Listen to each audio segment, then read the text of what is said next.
Welcome to Music Monday, Episode 5. In this video, I will be going over some very important musical topics. These are good to know and understand if you're wanting to compose your own music. These are fundamental topics that are the foundation of knowing how to construct the sound that you want without just using your ear and or practicing an instrument. This is aimed to help you deal with less confusion along your musical journey. In music, it is great to understand certain labels attributed to individual parts of a song. Parts of a song can be the notes and pitch that a singer is singing, the chords the instrument is playing to accompany a melody, the individual notes that actually make up the melody, what a melody is actually doing musically, is it traveling up and down, is it going here and there, and we can understand certain things that when we listen to something we can actually understand what a melody is doing. This can help us when we want to write stuff down, when we want to remember what we just played, so that's really good, or if we want to hear what someone played and actually understand how to recreate it. And furthermore, there's going to be some review here on the relationship between two notes known as intervals, as well as a lot more. But I have a whole Music Monday about intervals that is very expansive on the topic of intervals, so if you want to check that out, that's the Music Monday right before this, and that is Music Monday Episode 4. The link will be in the description. Some of this stuff will be a review if you've watched my other Music Monday episodes, but this is all really fundamental stuff here. So let's not waste any time, let's get into it. The very first thing that I think any musician should learn and understand is the chromatic scale, which is also known as the musical alphabet. It's called the musical alphabet because it contains all of the notes that we are able to use in the common Western tuning system. So any guitar, piano, violin, any instrument here in America, and we have these 12 notes here. And here we're just looking at in the context of sharps. So in the context of sharps, as you see, we don't have an E sharp and we don't have a B sharp. And in every context of music, there is no E sharp or B sharp actual note. So if I'm looking at my piano here, I have 12 available notes up and down the piano, and I'll play those here. And I'm going to start on C.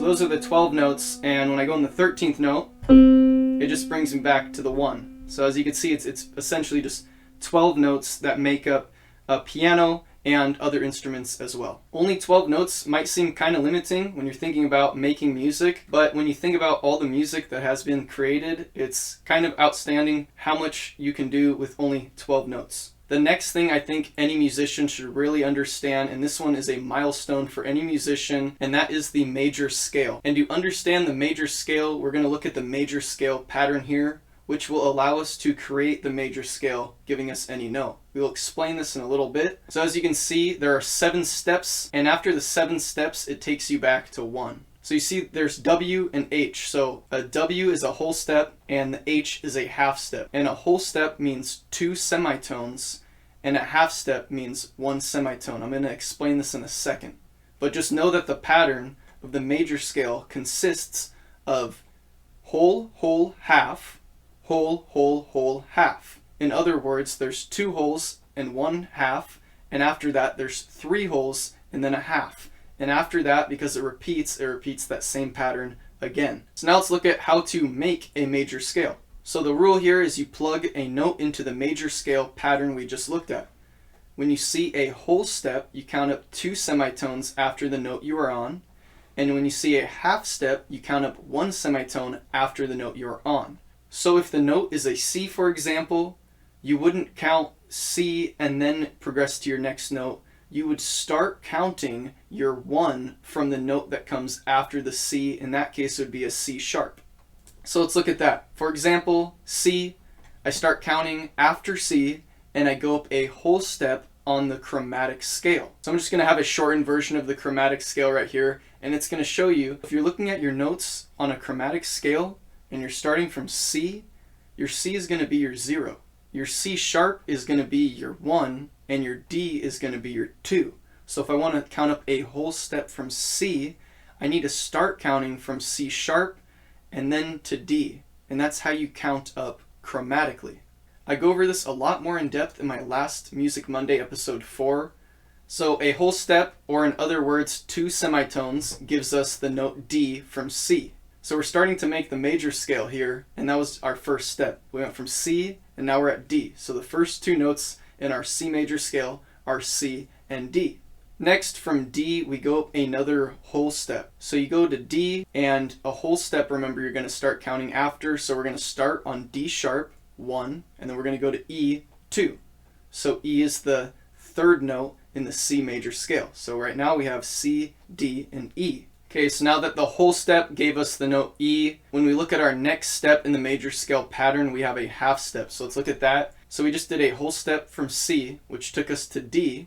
Then we did a whole step from D, which took us to E. And now we're at E, and we're looking at a half step. So as you can see, all that I'm doing is going from E to F, and because of that, I don't count the first note, I start on the next note, so I only have one step. This is known as the half step. So I'm about to go over that more in depth. I just kind of wanted to explain the nature of a whole step and a half step a little more. But to conclude what was going on there, you plug any note into this pattern, and you get that note's major scale. So let's look at that again. We have our note C, and we have the major scale pattern down here. And as you can see, I drew it in the middle of each of these notes. And the reason is because when I'm going from C to D, I'm going to be using a whole step. So it makes sense visually if I put it here. Because then from D to E, you see I have that whole step.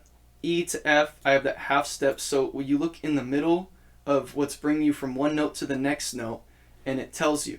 And then up here I have what is known as each scale degree of C major, which would just be going up C major, up those 7 notes, and putting a number on each one of them. So here again is that chromatic scale, and we have those 12 notes, and each one of those is a semitone distance from the other one. And even though if you look at these two notes, there is not a black note in the middle of it. The black notes are your sharp notes. So when I go from B to C, there is no sharp in the middle of that, but it's still one semitone to the next semitone. So B to C is still one semitone. C to C sharp is also one semitone, but it's just going to a sharpened note. So basically when you're going up just one step in the chromatic scale, you're going up a semitone. So every time that I'm going up each one of these notes, that's just one semitone.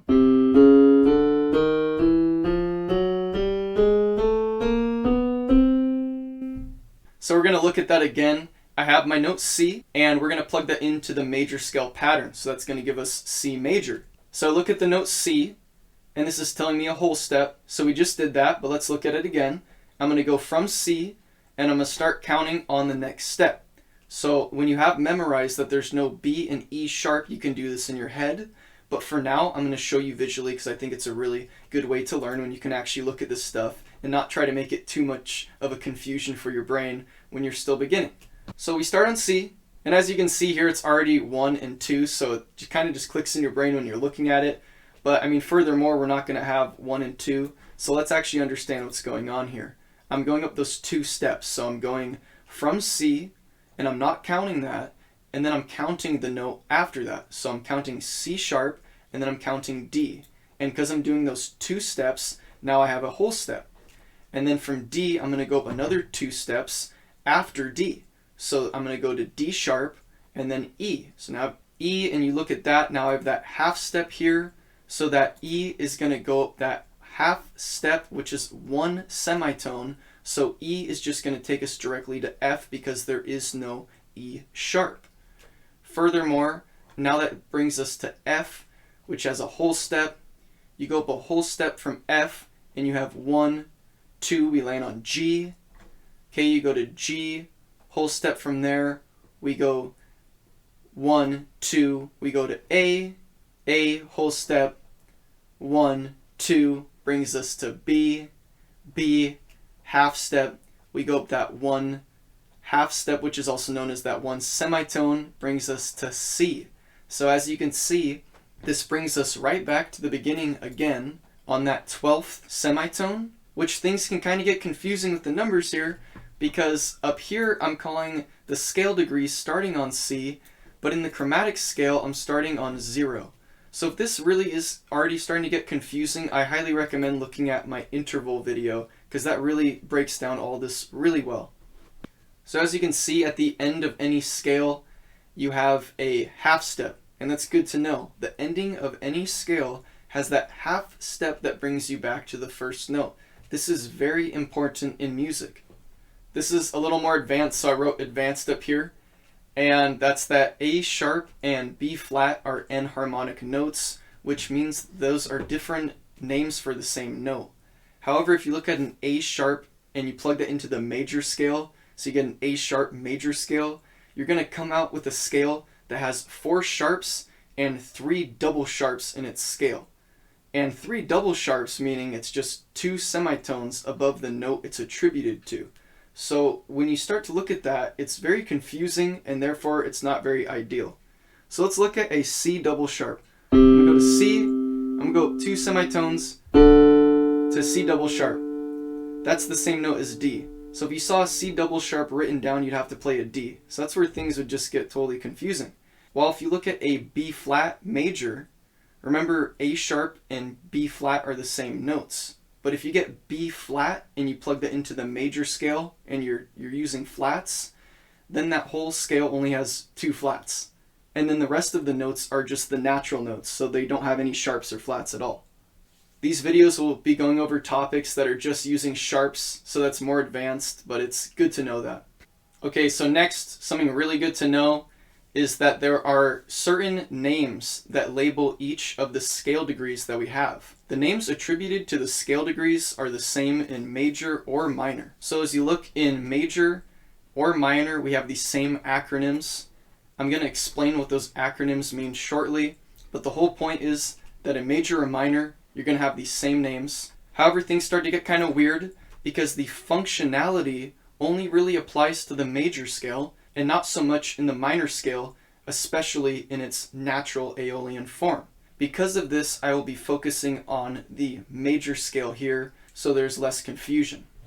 Okay, so again, here's a little more of an advanced topic, so when you see that, I'm going to write advanced above it. In the minor scale's natural form, which is known as Aeolian, it is the 6th mode of the major scale, or in other words, the relative minor to the relative major. To find the relative minor, count up a major 6th from the major scale, note, or chord you're working with. This will give you the relative minor scale, note, or chord. However, the minor scale is often altered to have more of the functionality one would normally hear in a major scale. That is kind of off topic, so I'm going to save the reason for why at the end of this lesson. For now, I just want to go over what each of these functions are and why they have the names they do. This will help us understand their place in Western functional harmony. We will always be working in the key of C major unless I mention otherwise. I highly recommend that you also work in the key of C major when trying to figure out music theory topics on your own, as it will make it a lot less confusing to understand what's going on. Okay, the technical names of notes in a diatonic scale. Diatonic, I don't really want much confusion to be in these videos, so I kind of want to break down a lot of stuff. If it takes a little while, well, that's good because we're going to have less confusion down the road.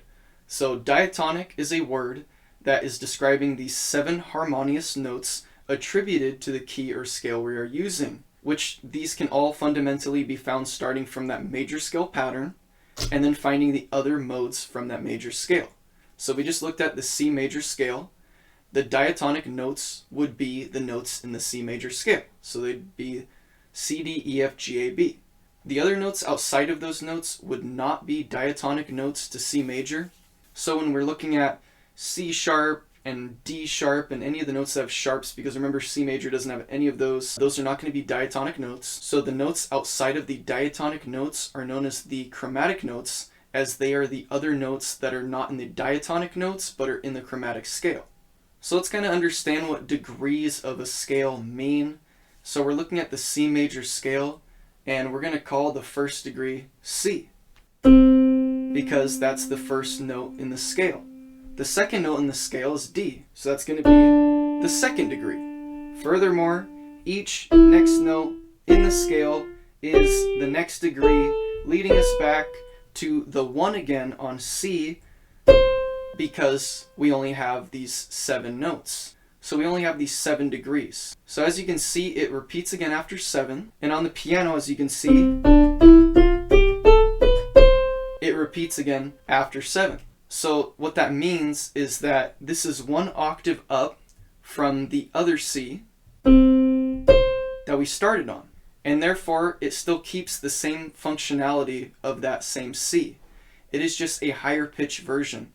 This goes for all of the other notes and scale degrees as well. So to conclude that, any octave, which means a higher or lower version of the same note, so in this case, I'm going to look at C major, and in C major, G is always the 5th scale degree of C major. So it doesn't matter if I play any of these G's, it's still going to be the 5th scale degree. So furthermore, any G note can be played high or low, any octave, on any instrument, or sung, and it will still be the 5th scale degree, which means it will still keep the same functionality as all of the other octaves of G. So any high or low version of G, in this case of C major, is going to have that 5th scale degree functionality, no matter if you're singing it, playing on an instrument, or whatever is going on. So now I'm going to actually go over the scale degrees, and I'm not going to completely go in order. Okay, so first we have the tonic. The tonic is the first note or degree in the scale that we're using. This establishes the key that we're in, as well as the home sound of the key that we're using. So if we're in C major and we hear, that's going to tell us, okay, that's kind of like the home note of the scale that we're using. So oftentimes a song will begin with the tonic of the key it is in. And it is also very frequent for a song to end on the tonic. The tonic has an exceptionally stable sound in the key it is in. So compared to all the other notes in the scale, when you hit that C note, it stabilizes everything. And it just sounds like, okay, now we're back at home, or we're settled down, okay? This can be very useful when you want to create an ending to a song that also communicates to the listener's ears that, okay, this is the ending of the song. This can be a very pleasing experience to the listener. Next, I'm going to look at the supertonic, which is the 2nd degree of the scale. Supertonic should not be mixed up with a super version of the tonic, as a lot of people might think that it's a bigger or better version of the tonic given the word supertonic. Super is actually a Latin word which means above or after. And if we're looking at a scale, if we're looking at a note above this note or a note after the note, that's literally the nature of a supertonic. It's simply the note after or above the tonic. This next one is probably in music history the 2nd most important note function away from the tonic. So you have the tonic, which is very important for music and the history of music and our understanding of how music works. And next, probably the most important one would be the dominant, as the dominant has an ability to dominate the harmony. It also has a close relationship to the tonic and tends to point us to the tonic, or in other words, it points us back home. Dominant function is a whole topic on itself, but just for our ears to hear what's going on here, if I start in the note C, and then I go to G, which would be the 5th scale degree, and then I go back to C, we're going to hear that in relationship to the C, the G is going to sound a little bit unsettled, and it will sound settled when we go back to the C.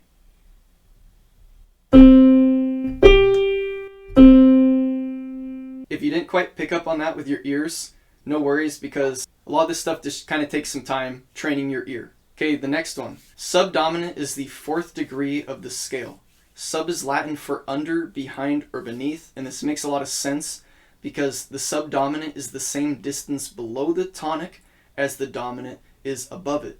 So if we're going to be counting from C, and we're going to be counting down 5 notes, we land on F. But if we start on C and we count up 5 notes, then we land on G.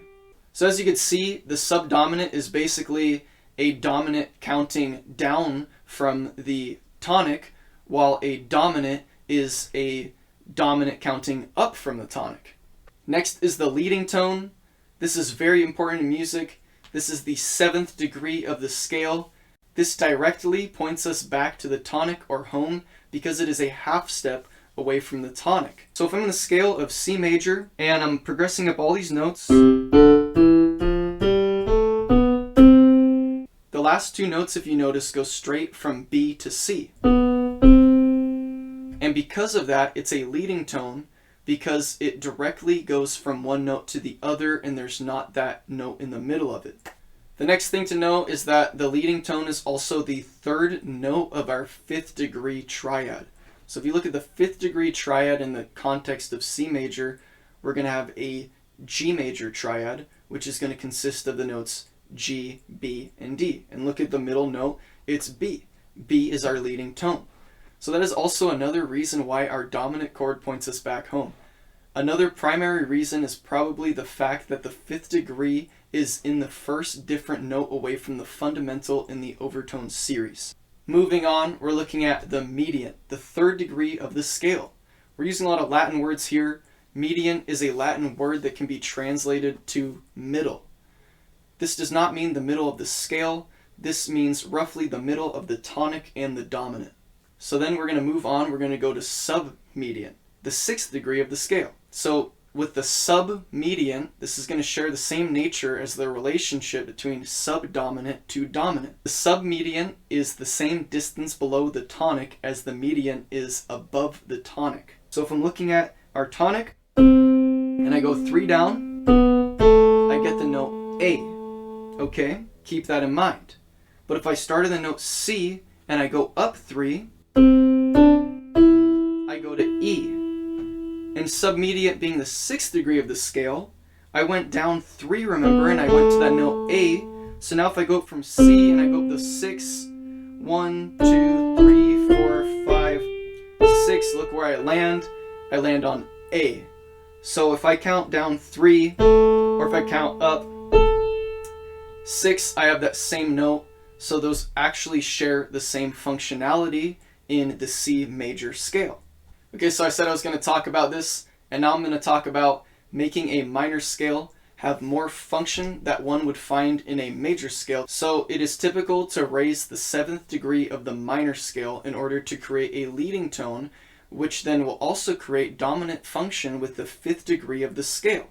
I'm going to go over all this in a second. Below is the relative minor to the C major scale, which is A minor, and also the relative major scale to A minor, which is C major. So as you can see, when someone just says relative minor or relative major, those are branching off of each other. So the relative major is branching from the relative minor. This is the relative major of that relative minor. And when I look at a relative minor, okay, this is the relative minor to that relative major. It can go both ways. So in all major scales, in this case I'm looking at C major, the 7th degree of the major scale is a half step away from bringing us back to the 1 again. We can see this in the major scale pattern, thought of in whole and half steps. So you just look at the major scale pattern I talked about in the beginning, and you look at the fact that the last step is that half step, which remember is very important. This is very important because this is that leading tone. So as you can see, the notes from 7 to 1 require a half step. In other words, from B to C. So it makes sense because B to C is a half step since B doesn't have a sharp. But if we look at the minor scale pattern in whole and half steps, the 7th degree is no longer a half step. It is a whole step. So look at the minor scale pattern here, and my last step is a whole step. So from 7 to 1, I have that whole step. And this makes sense because if I go from G to A, it's a whole step because G does have a sharp. So look at G, A, that wouldn't really be a leading tone from G to A because there's that G sharp in the middle. So in A minor, if we raise that G to G sharp, we now have a lead tone function as G sharp brings us right back to the tonic of A. So we go right from that G sharp right to A. Now we have lead tone function if we raise that G to G sharp in all the notes that we're going to be calling our A minor scale. Furthermore, when building a 7th chord from the 5th degree scale of the minor scale, now we have a dominant 7th built on the notes in the scale. So we have dominant function with that 5th scale degree using the diatonic notes in the scale that we're using. So I should also mention before moving on that raising the 7th degree of a minor scale is known as the harmonic minor scale. So let's look at that A minor scale now. And now we have those notes with just our G sharp being raised, so that'll take us right back to our A. So now if we build a 7th chord from that 5th degree, we're going to start on C here, and we're going to go up every other note, which is going to give us our chord. So we're going to have E, which brings us to G, which is our 3rd note, you see? And then we have B, and then we have D. So as you can see, there's our lead tone in that dominant chord. Another nature of a dominant chord is that since we made G, G sharp, now if we go from G sharp to D, which we do in our 7th, which makes it the dominant, we have a tritone. So now as you can see, we have that tritone from G sharp to D when we're making that 7th chord. This can also be looked at as a diminished triad from G sharp, B, and D. So whatever way you want to look at it, you have that tritone or that diminished triad going from your 3 to your 7 on your dominant chord. So let's look at another way to look at that dominant 7th chord. I would just be looking at its semitones. So we're looking at those 4 notes that make up the 7th chord. And as you can see, our first third has 4 semitones. So we have a major third. Our second has 3 semitones. And then the third to the 4th has 3 semitones. So if you look at this, we have a major third, a minor third, and another minor third. So as you can see, a major third with 2 minor thirds on top of it is the nature of a dominant 7th chord. An easier way to look at it might be looking at it as a major chord with an added minor third on top of that. However you want to perceive this, dominant function and lead tone function serve a very important role in music and can help you achieve the sound that you're looking for. So why does it work well when we change the minor scale to be more like a major scale? Some have theorized this is because the major scale has a closer relationship to the harmonic series than the minor scale does. The harmonic series is the natural preordained phenomenon that occurs in nature when a vibrating object sends out sine waves at a specific and stable frequency, which is often measured in hertz. For example, like when a guitar string is vibrating, it is sending those specific vibrations into the air. This specific vibration is known as a pitch, which we hear with our ears, and this means a note is just the matter of how many vibrations a second something is happening. So if we look at this note middle C is around 256 to 280 hertz depending on how the person tuned it. Hertz is a measurement of cycles a second.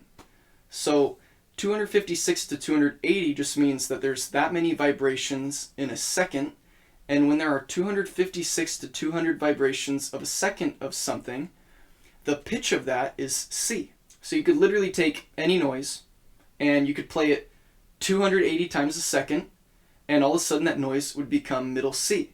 Now this might make more sense when you think about vibrating something fast enough and a pitch comes out of it, like when you put a playing card in the spokes of a bike and it makes a sound like it has a gas-powered engine on it. That card constantly is tapping against each spoke, which then after it starts hitting fast enough, creates a pitch, and you will notice that the faster you ride your bike, that the higher the pitch of that noise from the card will get. You are sending up notes. So a note and a pitch is just the phenomenon of how many times something is vibrating a second. But this is just the tip of the iceberg for the harmonic series.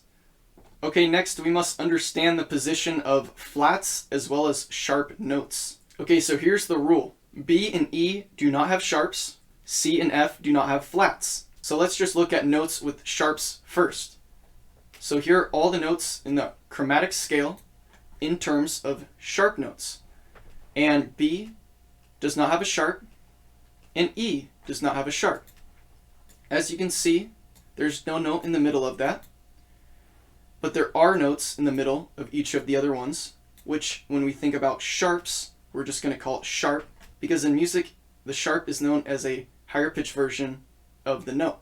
While when we look at flats, flats come before the note. And like a flat tire is low in air, it's going to be a lower version of that note.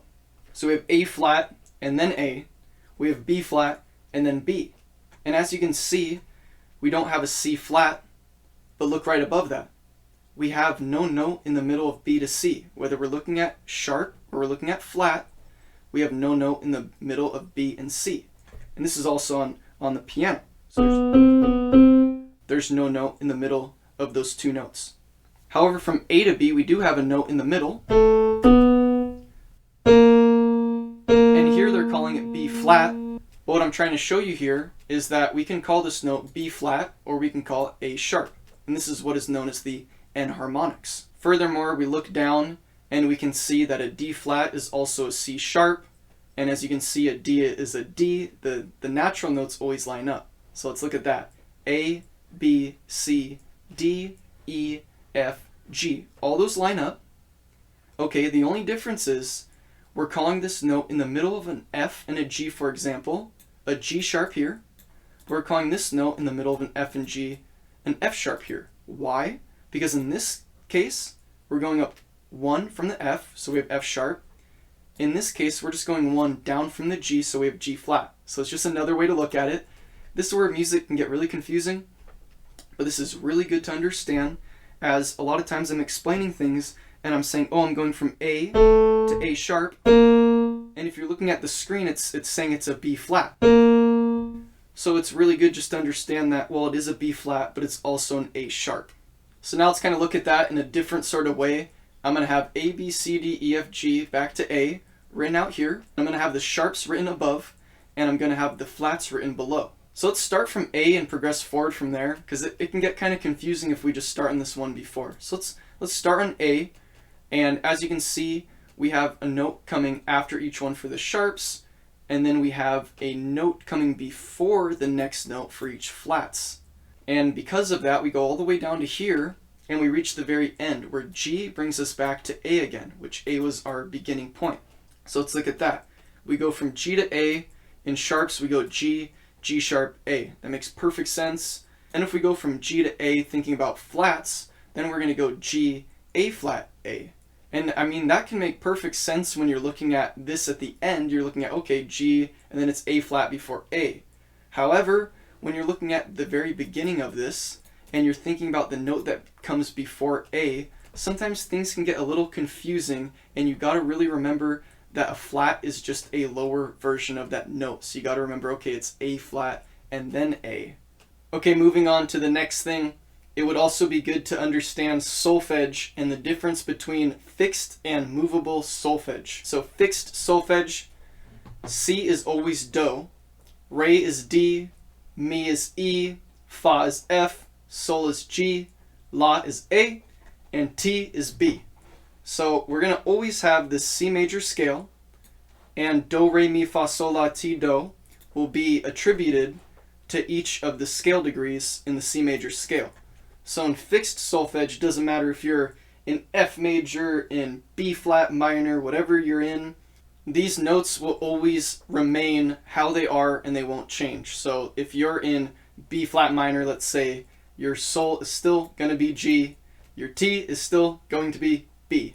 Next is the more common one, known as movable solfege. This is where the tonic of the key being used is Do. So in the key that we're using, D is always Do, which means that it doesn't matter which note these are. It matters that if we're on the 5th degree of this scale, we're going to have Sol. If we're on the 7th degree of this scale, which in the major scale would be our 7 diminished, we would have Ti. Okay, so we have the chromatic scale with those 12 notes. How does that apply to solfege? So if we already know Do, Re, Mi, Fa, Sol, La, Ti, Do, we just got to remember a rule, is that our sharpened version of our solfege note is going to contain an I, and we're going to pronounce it like E. Like where you have T, Ti, we pronounce that T, so we're also going to pronounce this I as E. So if we look at Do, now we're going to look at D is going to be our sharpened version. So I'm going to use the C major scale here to kind of help you understand this a little more, to make this a little less confusing. So if we're at the note C, that's our Do, okay? That's our first scale degree. But then if we're going up chromatically, the second chromatic note is going to be our C sharp, of course, which is going to be D. So we're going to go Do, D, Re is going to be our D, and then we're going to go from Re, we're going to call this the I version of that, because there's a sharp after D, D sharp, we're going to have Re. Then we go to Mi, and E, there's no sharp after E, So we're just going to go straight from mi to fa. And as you can also see, we were calling do, now D. Okay, it's that I, it's that D. So when we're going from one note to the next note, notice that it's an I, it's a D to a re. But look at it when we have mi to fa without the sharp. When there's not that sharpened note, we have an I here, we have a mi. So as you can see, E goes to F with no sharp, so we just go mi, fa, so let's start from the beginning. We have do, D, re, re, mi, fa. Next, from fa we do have an F sharp, so we go to fi, and then we go to G, which is our sol, and then our I version of their sol is going to be C, which is going to be our G sharp, which takes us to La, then Li, and then again we have this T. So again we have this I version, which is telling us that it's one note away from the next note. So it's good to know that when you're thinking of do, re, mi, fa, sol, la, ti, do, when you think of mi and you think of ti, you know that there's no note going from mi to fa, and there's no note going from ti to do. Because we have an mi and a ti, so we're going to call it the mi and the ti, so we know that it's only one away from the next note. So that's looking at solfege ascending, and typically when you're looking at flats you're going to look at descending, and this can actually make more sense, but in the beginning it can be extremely confusing. So let's just walk through it. Now we're going to be going backwards, so as a reference point, if you look up here, we're going to be doing the same thing but going backwards. So as an understanding what's going on here, we just went from C up, up, up to our other C. Now we're going from this C and we're going down, down, down to that C down below. So we're just descending notes, and because we're descending, now our flat comes after the next note. What do I mean by this? Like in sharps you have C, C sharp, D. Normally in flats you'd have C, then you'd have D flat, and then you'd have D. So the D flat will come before the D, but when we're descending, we'd go D, D flat, C. So as you can see here, I have the major scale, and now it's descending. So now instead of do, re, mi, fa, sol, la, ti, do, I have do, ti, la, sol, fa, mi, re, do. So it's just backwards. And the rule for flats is that we're going to add an E to the original that we had. So instead of doing sol, now I'm going to do se. This applies for all of them except for where we already have re, which now we're going to call it ra, R-A. So as you can see, drawing out the notes kind of makes this easier because remember we don't have a C flat and we don't have an F flat.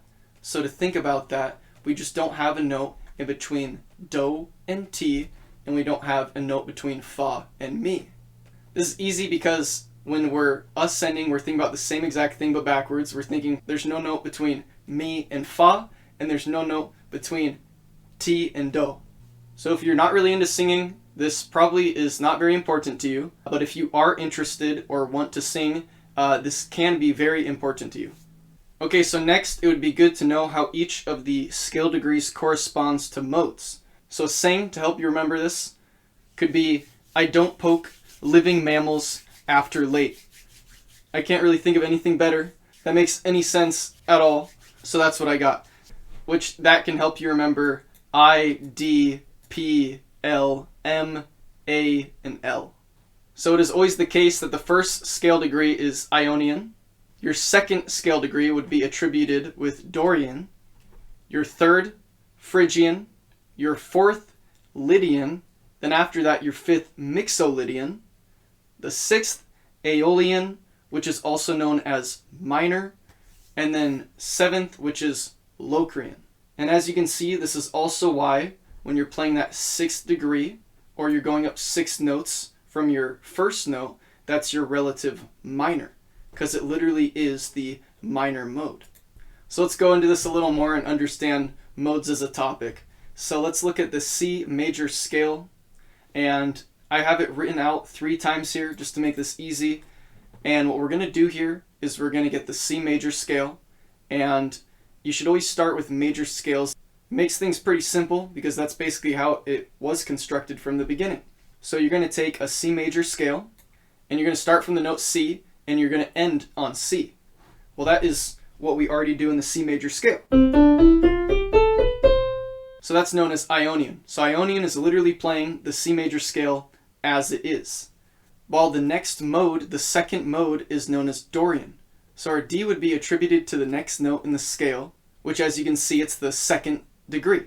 So our second mode is Dorian, which is in C major, attributed to the note D. So what we do is we go from D to D. Going from D to D gives us the notes in D Dorian.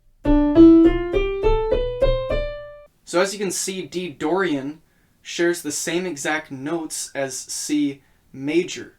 So D Dorian is still in the key of C major, but it is the second mode of C major. So next, after D, we go to E, which is our third degree in the scale. So E Phrygian is the third mode of C major. So whenever you see E Phrygian, there's not going to be another scenario or another case where E is going to plug into Phrygian other than in C major. So E Phrygian is always the third mode of C major. Therefore, E Phrygian will always contain the same notes as C major, but it's just going to start on the note E.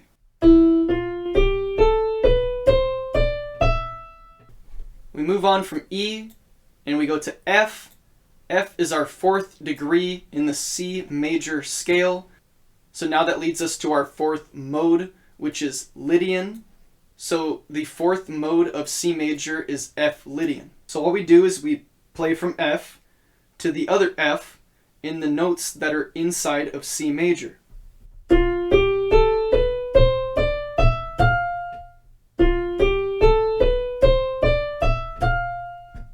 We keep doing this, we go up to G. It's the fifth degree that gives us Mixolydian.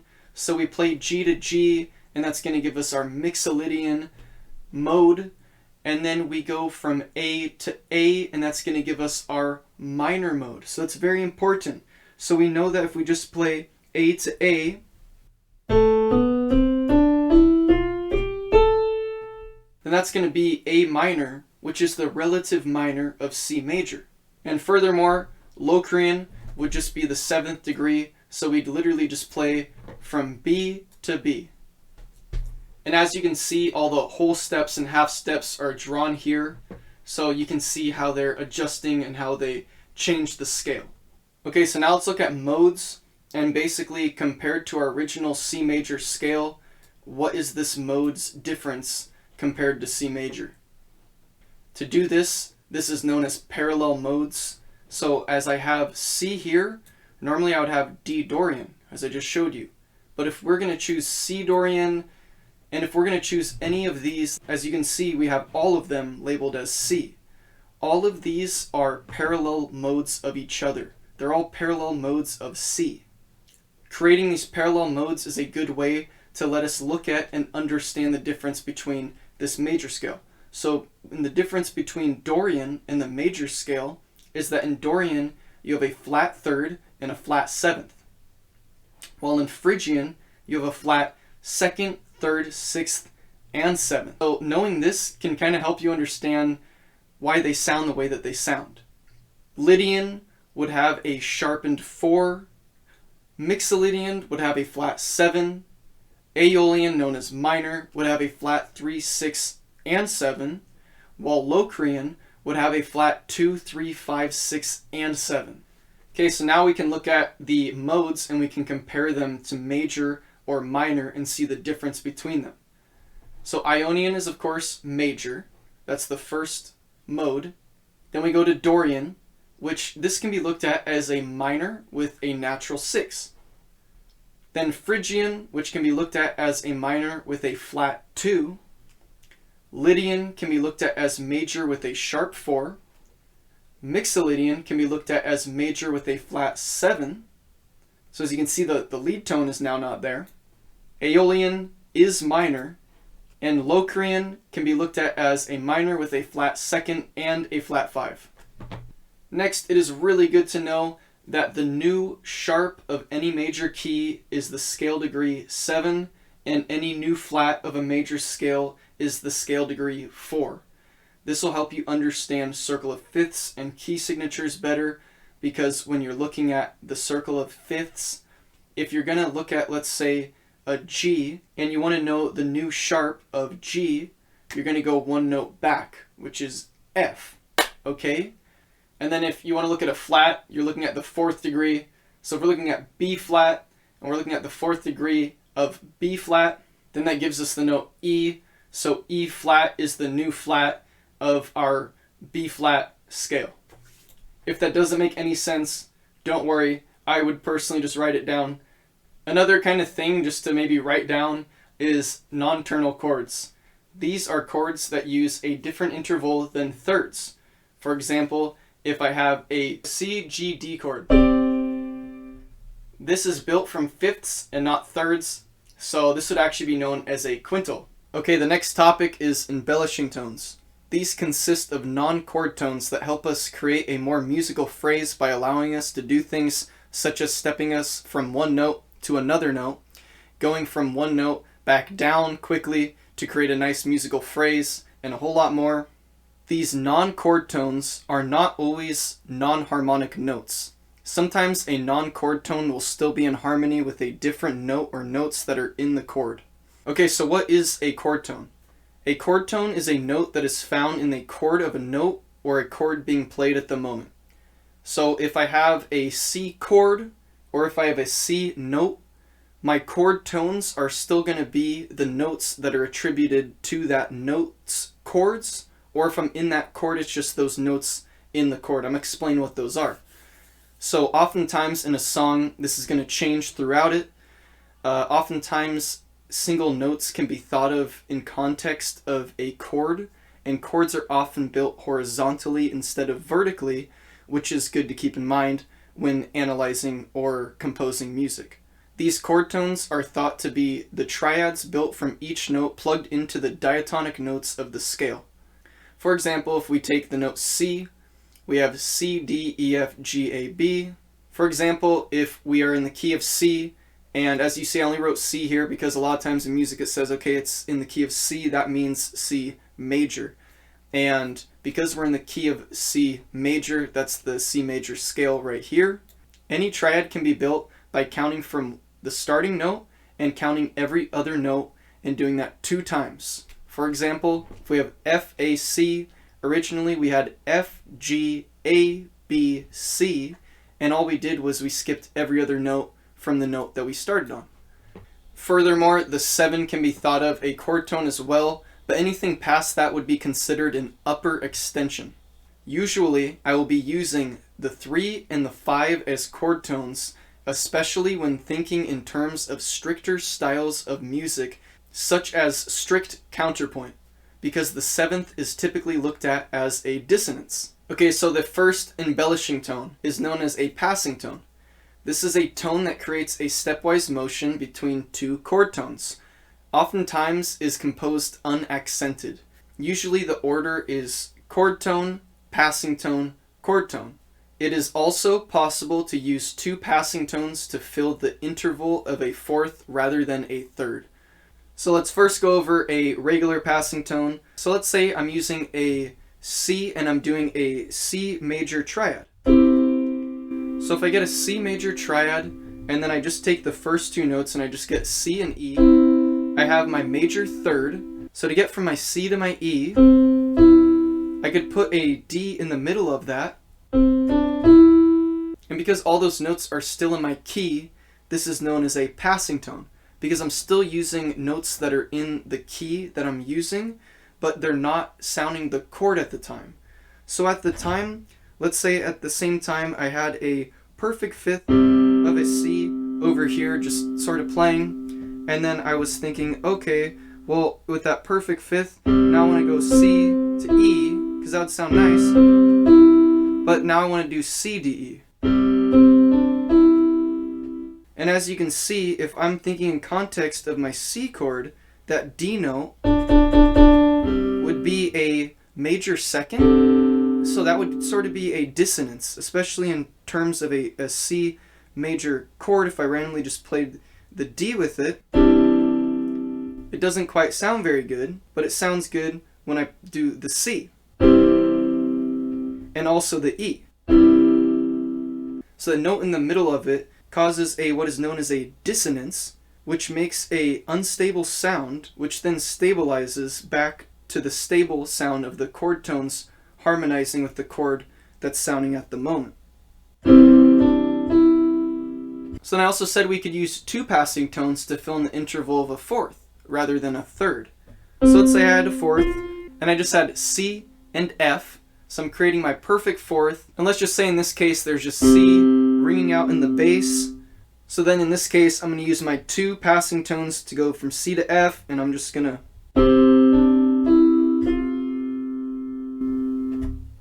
So as you see, it just created a stepwise motion which went through the notes that are in our key, taking us to the next note. Stepwise motion can be very nice to the listener because it doesn't just sound like one note going to the next note. It sort of sounds like one note drifting into the next note. Next, there is a neighbor tone, which creates a bump in the tone. This is also found between two chord tones. Yet this time, the two chord tones are the same note, and the neighbor tone just goes above or below the middle of that chord tone. So for example, if we're taking the note G, and we want to do a neighbor tone to G, then we could do G, A, G to go above, or we could go G, F, G if we want to go below. This has the effect of decorating a single chord tone note. Okay, so below we actually have some variations of neighboring notes. We have the double neighbor note. This wraps around the single chord tone. Double neighbor tones can be written in either direction, above than below or below than above. So for example, we have C, D, B, C. The D and B are both neighboring notes, but played in succession, and therefore are known as double neighboring notes. So as you see, it wraps around the note, but it goes to two neighboring notes before it lands back on the regular note. So in other words, in chord tones, it's sort of creating a dissonance between the chord tone at the moment twice, and then landing back and settling with the consonants back from where it started. So in this case, we'll call it C. So we'll have C ringing in the bass at the time, and we're just going to go C, D, B, and then C. Okay? So it's going to be like this. As you can see, these little things just create nice little musical phrases. And a good little tip here is that when you start developing a motif to a song or a melody, you add these little things and they sort of embellish the song a little more and create some nice phrases out of the material that you already have. The next one is a incomplete neighbor note. This occurs between two different chord tones. It's known as incomplete because it is approached in stepwise motion on one side, but it has a leap on the other side. This causes it to sound like it's creating a neighboring sound between one side, but it doesn't occur on the other side. Usually these are unaccented. Most of the time, incomplete neighboring notes are accompanied by a leap and then are resolved by a step afterwards. This is considered incomplete because there is only one actual neighboring note and the other form of motion is a leap. Okay, so for example, if I have G and I want to go to E and I have G ringing in the bass at the time, and if I go G, D, and then E, as you can see, it leaps up from G to D, making a perfect fifth, but then it goes right to E just with a stepwise motion. So let's listen to what that would kind of sound like. So as you could hear, it leaped up and then it sort of just merged into the next note. Okay, so I want to go from G down to E. Let's say I have E ringing in the bass at the moment. So for the incomplete neighboring tone, if I'm going from G to my E, I'm going to instead go down a leap and then go back to my E. So this is a descending incomplete neighboring tone, just to throw in something to think about a little more here. So I have a G down to D and then E. I'm be doing that at the same time as my bass is ringing in my E. So the first note harmonized with a chord tone with that bass note, then that second note did a leap and it did a non-harmonious note to the chord at the time, and then it went up and actually did just a harmonization of an octave, landing with 2 E's. So just to conclude that, again, just to really get this in our head, it's good to kind of listen to things multiple times, hear it multiple times, write it down, practice it multiple times to really get these things in your brain so you remember them. So the first note leaps to the second note, and the second note uses a neighboring tone to ascend up to the third note. Since the neighbor note is not technically a neighbor note of both of the chord tones it is surrounding, it is considered an incomplete neighboring note. It is good to keep in mind that generally a leap is resolved in stepwise motion in the opposite direction from the direction that it leaped from. This is important to contrapuntal compositions following strict counterpoint. Below consist of some variations of an incomplete neighboring tone. First, we have the Appoggiatura. This is an accented neighboring tone that is approached by a leap and then resolved up or down a step in the opposite direction to the chord tone. The difference between this and an accented passing tone is that a passing tone is a non-chord tone approached by a step and then is resolved by a step, while an Appoggiatura is a non-chord tone that is approached by a leap and then resolved by a step in the opposite direction. So if it is approached by an ascending leap, it resolves down a step. Furthermore, if it is approached by a descending leap, it resolves up a step. So for example, A to C, you'd have A, D, C. So we have A, C. So what would happen is you'd hear the D playing quickly before the C on the beat.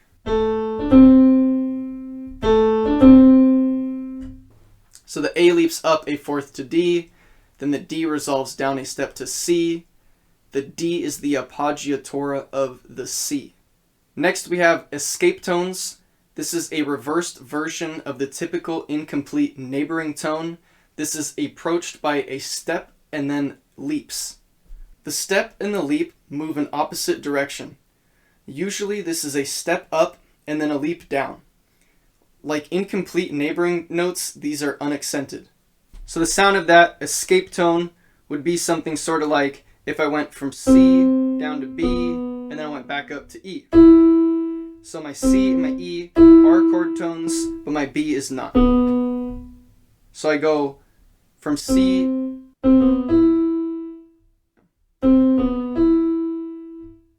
So my first note goes in stepwise motion to my second note,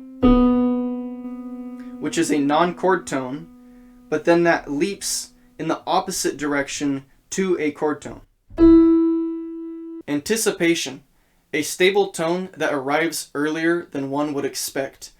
This often happens directly before a change of harmony. The note will be repeated if arriving at an expected chord. This is unaccented.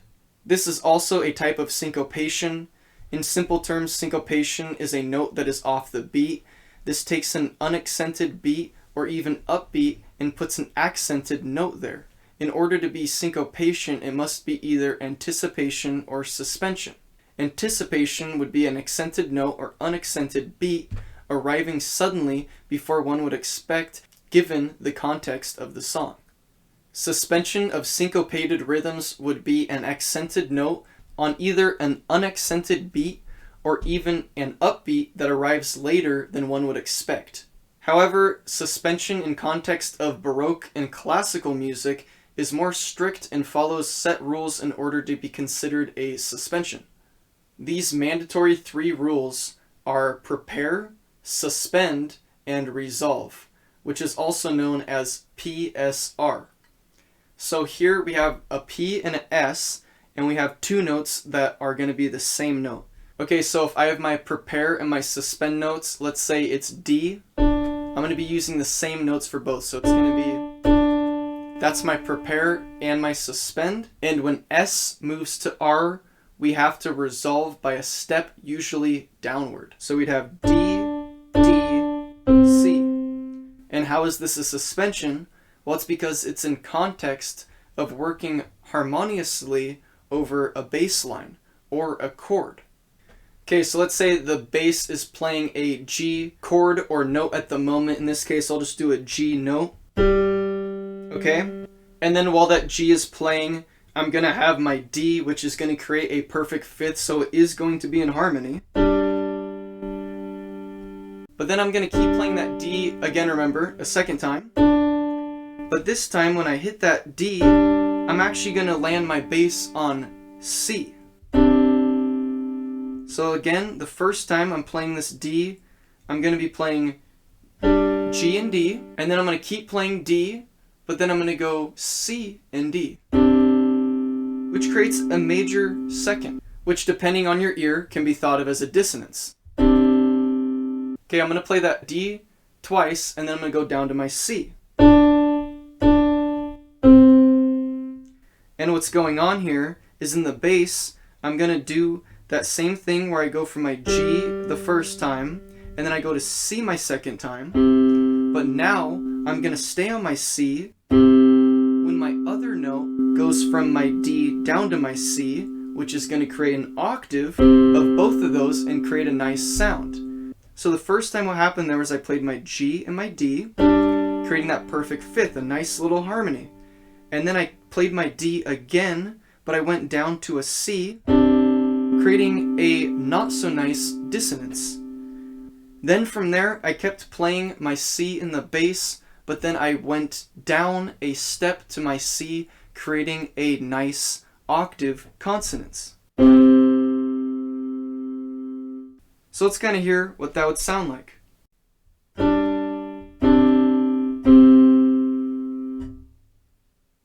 So as you might have heard, the first time they harmonized nicely, the second time it kind of mixed not so nice, and then the third time it mixed nice again, resolving that. So what happened was that D was suspended. It hung over from my G, and it was still ringing when I went to my C. And then when I went to my C again, now I went down a step, resolving that sort of sound. So it's sort of like D is hanging over the chord tone position that it would normally be in, and it hangs over into the next chord. So it's going G, D, and then it's hanging over into C. It's D is still here, but now we're in C, and then the next time now we're going C. Okay, now we're in C. So it's sort of hanging over from it's like still left over from the past chord we were using, and then it's sort of merging into an actual chord tone since it goes up or down a step to resolve into a chord tone. So to kind of go over that one more time, the P note is going to belong to the chord that is playing at the moment, or prepare. So the R note, the resolve note, will also belong to the chord that is playing at the moment, but the difference is that it will be a different chord than we had at P. And the S will be a dissonant note of the chord being played at the time. As you saw in my example, the S and the R, the suspend and the resolve, steps 2 and 3, can share the same chord, but the S must be a dissonant note of the chord being played at the moment, and the S must be the same note as P. If the suspension is not prepared, it would be considered an Appoggiatura because we would leap from a chord tone to a non-chord tone, then we would resolve that non-chord tone by moving a step in the opposite direction from the leap to a chord tone. That is what an Appoggiatura is. Okay, double suspensions are also a possibility and have been used in popular music such as J.S. Bach. We can form a suspension in an upper voice as well as a lower voice in counterpoint. If we move in harmony, this can be nice. But when trying to achieve polyphony, where multiple melodies are being heard as dominating, there would be a completely different approach from the method one would use in harmony. Harmony in melody is where there is a dominating voice, the melody, and then there's a harmony accompanying that. While in counterpoint, you're going to have two different voices that are both dominating, and you're both hearing them as the dominant voice. There's not one voice accompanying another.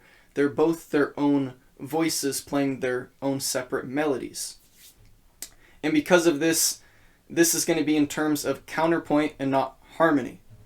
Okay, so for example, in my bass, I'm going to have the note G, and then in my alto, I'm going to have the note D, and then in my soprano, I'm going to have the note B. Okay?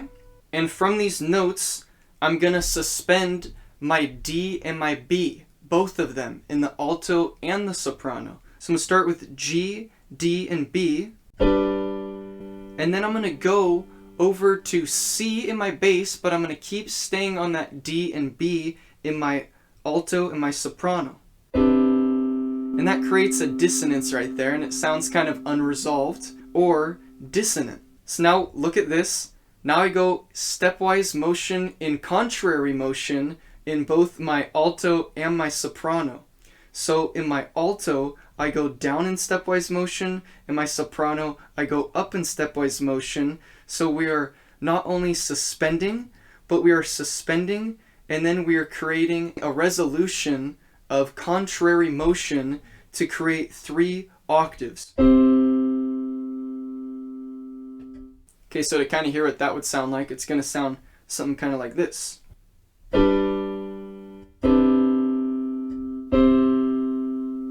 So there's a double suspension. Since this is a double suspension, we got to analyze it twice.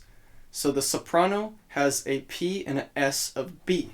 As you can see, the soprano has a prepare and a suspend of B. This creates a major 10th with G in the first step. So we have a major 10th, which is actually known as a consonance.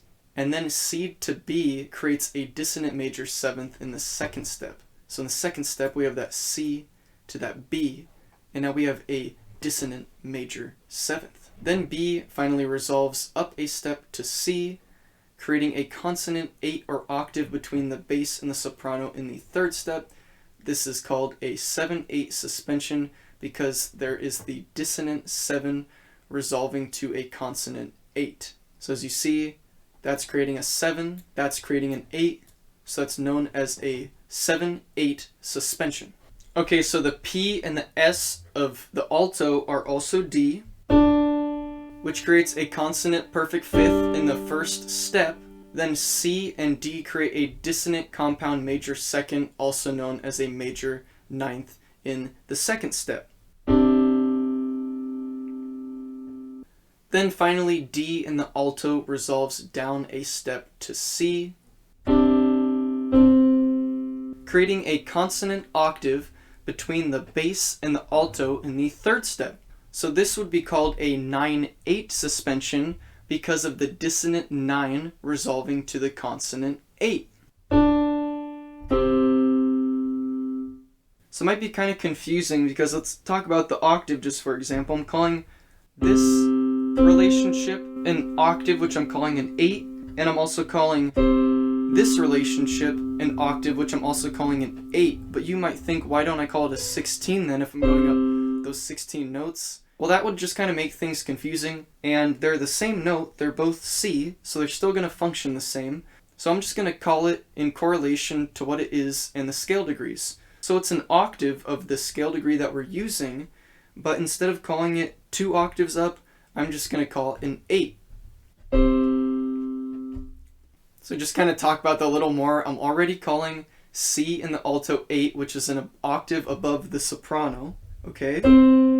So technically, the soprano C would be 2 octaves above this bass C. But that would make the intervals of the other notes that we're using before all of this a lot more confusing to label and understand. The notes have the same diatonic function in the scale, they're just different octaves.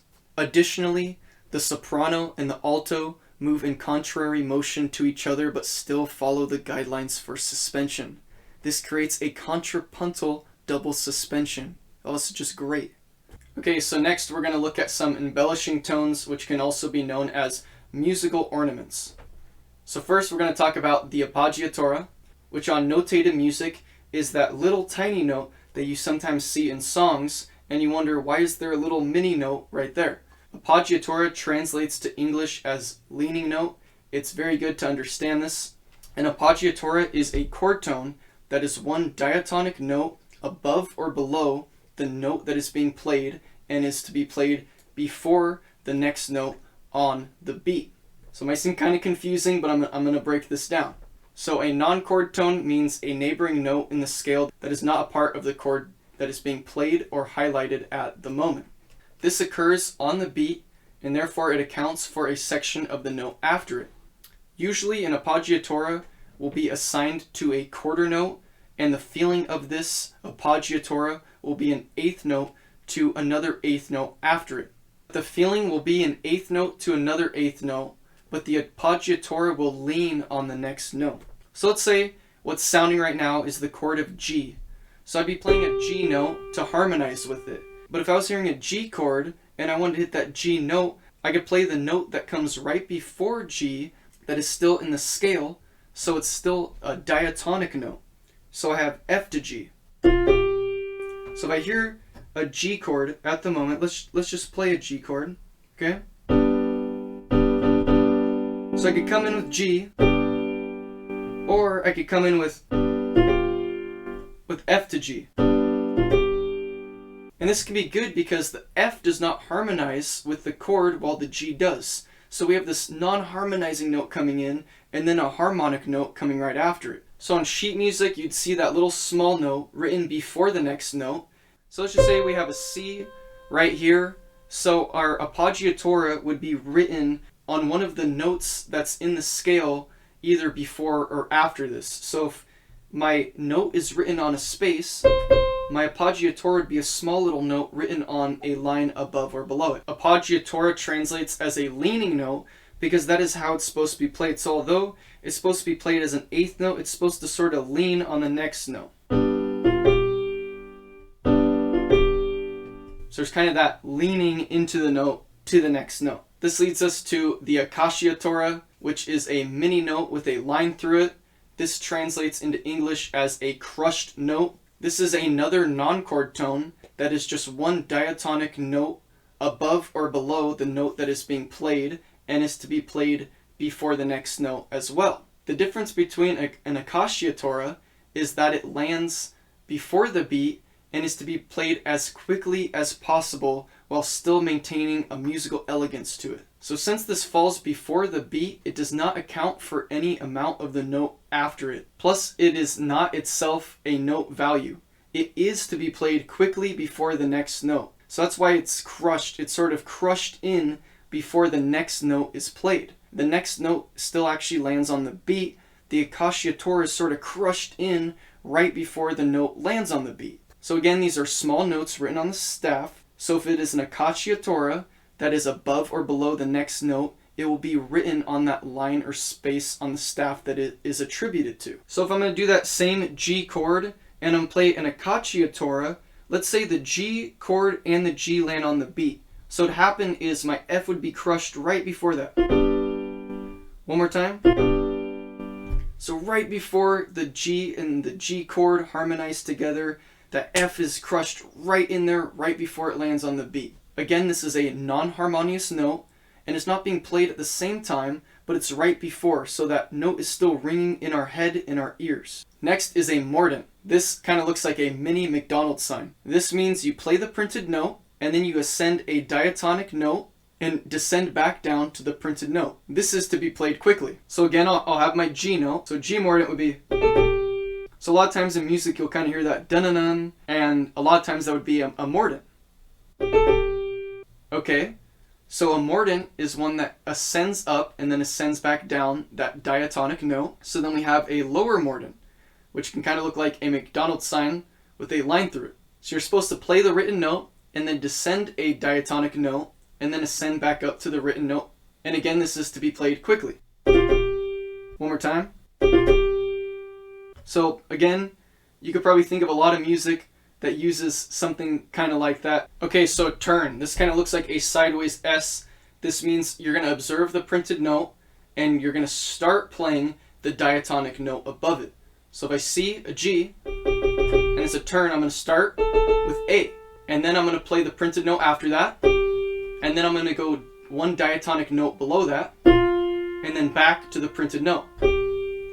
So again, if I see a G turn, I'm going to play A, G, F, G.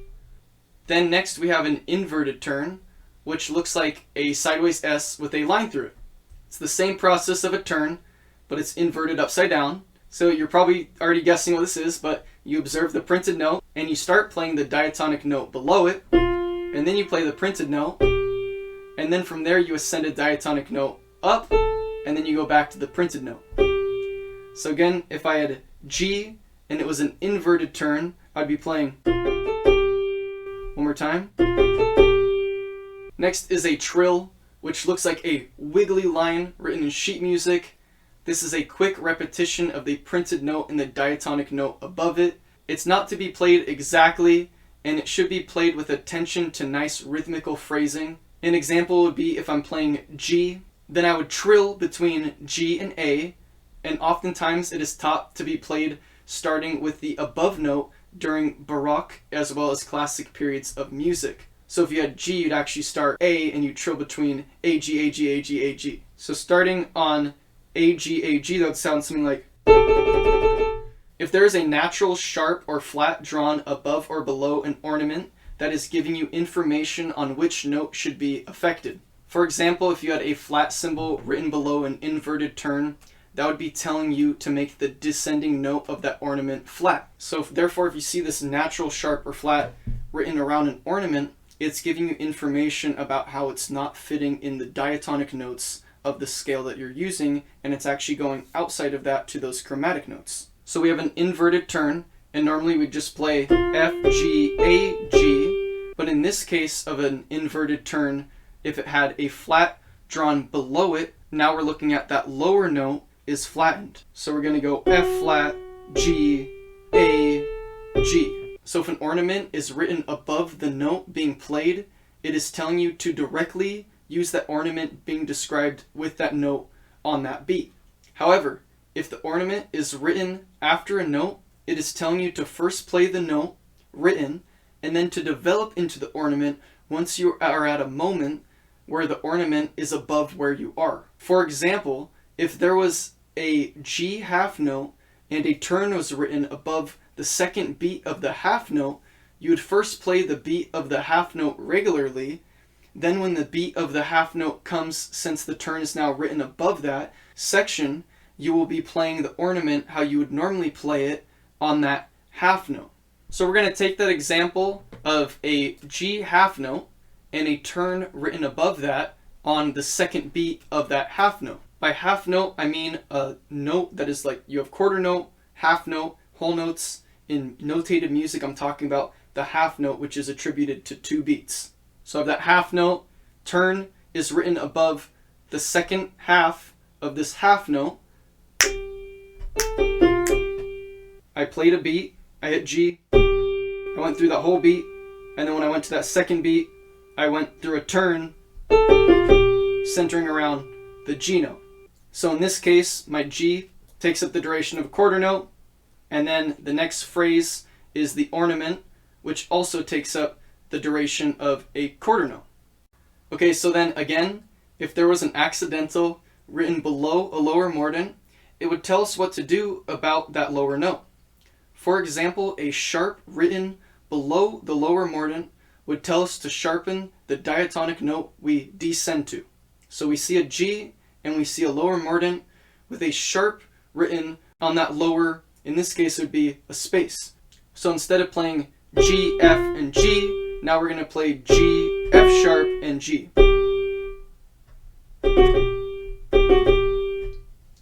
And doing this is going to give us that lower mordent with a note that is outside of our diatonic notes. In other words, a note that is outside of our key.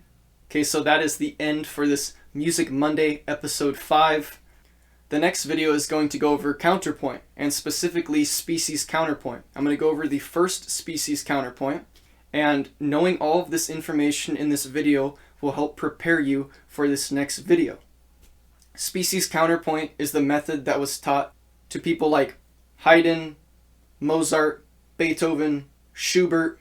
And the nature of counterpoint is to have 2 melodies that are both competing to sound at the same time. They're separate sort of melodies happening, but at the same time, they're not accompanying one another. If you want to hear an example of this, you can hear a lot of this in Bach's work, done for the Well-Tempered Clavier, as well as a lot of his other work done for keyboard instruments. Hearing the one instrument at a time in the beginning when trying to understand counterpoint is a really good way to hear it, because you're hearing the one instrument. Sometimes, let's say it's a harpsichord, which can be really nice, and you're hearing that one instrument with the same timbre that you recognize, but there are sort of two different voices that are sounding at the same time. And it's almost like if there's a band where there's two people and they're both soloing, but it's sort of working together. And this is just one person doing this. And the cool part about counterpoint is you can get the sound of, let's say, 4 different people soloing at the same time with one person behind one instrument.